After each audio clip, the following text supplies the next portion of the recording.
Hi, I'm Rob McLaughlin and welcome to Sound Advice. Today we're going to look at part 2 of the FX send and return signal chain. I'm going to answer a couple of your questions that you've asked and I'm going to walk through a setup for effects for a drum kit. So let's get started.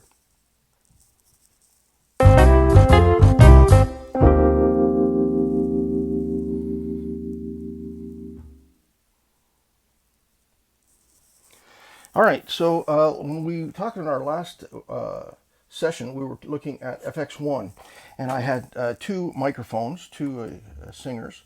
And so we've got a send on FX1, we've got a send and a master send.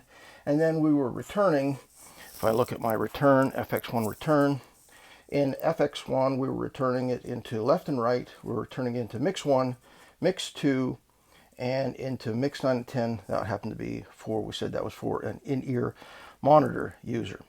All right, so let's talk a little bit about going back to the send level, because one of the questions somebody said, again, we'll look at the channels because that's where we're sending from. We send from our channels and our master send. This is on the FX1 layer. Someone said, how do I make sure that I can adjust the effects on a user's monitor or in-ears, was the question, and still not affect left and right? And of course, we can return the signal at different levels to different places. But one of the things you got to do or be aware of is that if you change the send level, you are changing that level in every place where you return that signal. So if and again, this is sort of, what would you say would be the natural thing to do? Let's say, the user whose mix is 9 to 10, let's say that they happen to be the singer on channel 11 here. They say, oh, I want a little more reverb on my mic in my monitors. Might seem natural to come to FX1, that's the reverb, and go to channel 11 and bring up channel 11 because that's that singer's microphone and we're now putting a little more effects into it. The problem with doing that, or at least something you need to be aware of, whether it's a problem or not, but something you need to be aware of is if I increase the send here at the effects send, I am increasing that reverb on that microphone every place where I've returned it. So if I go to the returns here, FX1 return, I've increased that microphone left and right. I've increased it in mix 1 and in mix 2 and in mix 9 to 10. So if I change the levels using the ascend faders, I'm going to impact the level of that reverb every place it's been returned. And that was the question. How can I change the level of the return in their in-ears, which in this case we'll say is channel 910, but not in fact impact the level of reverb in left and right? Well, the only way to do that and not impact left and right is, first of all, not make the change to the microphone on the send side. Again, my suggestion was to start your microphones at unity and then always make the adjustment on the return side. And you can return a little bit more. Again, we'll go to mix 9 to 10 for that in-ear monitor. I'll go to my layers, my FX return. I can return a little bit more into mix 9 to 10 here. And,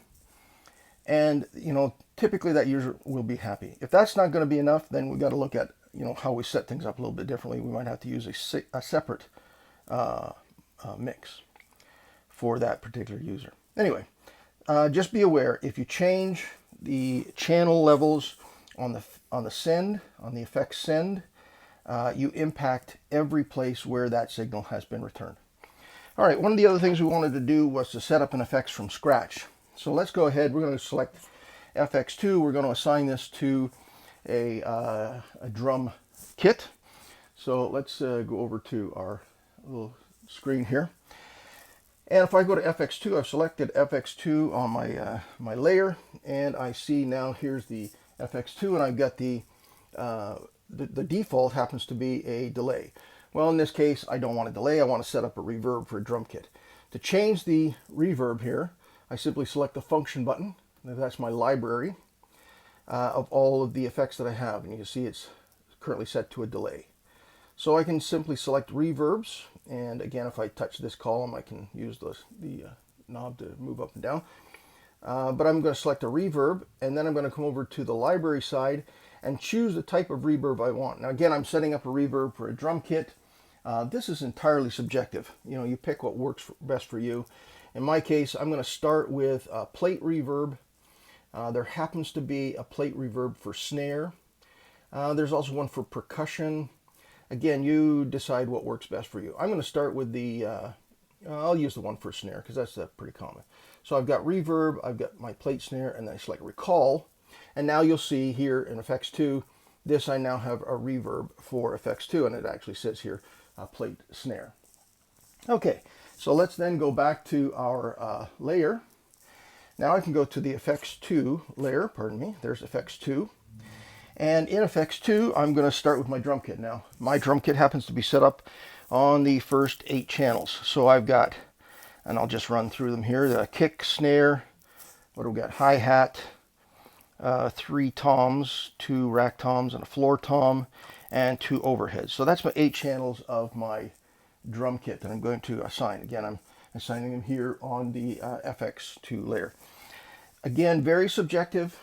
You do what works best for you. In my particular case, I'm primarily focusing on the snare. When I'm doing reverb for drums, it's primarily on the snare. So what I'm going to do is I'm going to start the snare at unity. I don't really like a lot of reverb on my kick drum. I find it makes it really muddy. I also don't like an awful lot of reverb on my overheads. They're already pretty thin and light as it goes. So my snare, my hi-hat, and then my 3 toms.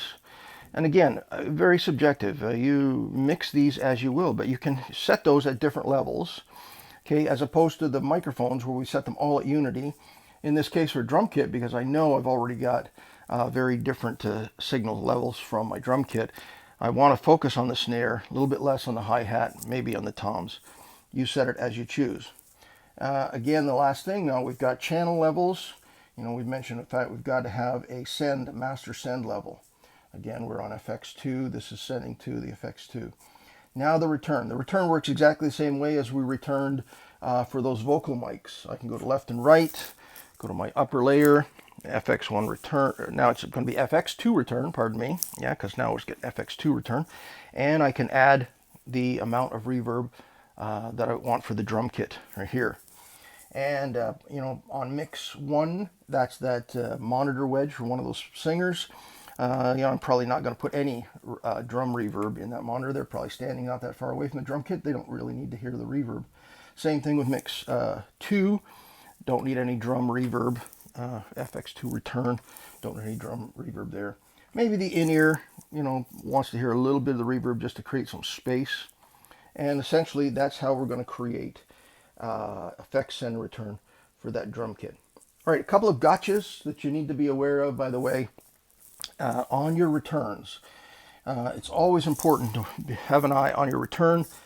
Sometimes the returns will get mutes. Remember, these are just input channels, so they could be muted just the same as any microphone or any other signal could be muted. If you're not hearing your reverb, you know, make sure that your returns are not muted. All right. Same thing, of course, could happen on the effects send, less likely to happen on the effects send side. If I go to Effects 2, there's my drum kit. Of course, those could be muted there. Not very likely to happen, but it could happen. Be aware of mutes on your signal sends. All right, so that's kind of going to wrap up the effects send and return. Hope that was helpful. Next time, we're going to look at something very specific to Q16 users, and that is how do I use effects 3 and 4 when I have no send layer for effects 3 and 4. On Q16, you'll probably notice if you're a Q16 user, there's only effects 1 and 2 send layers.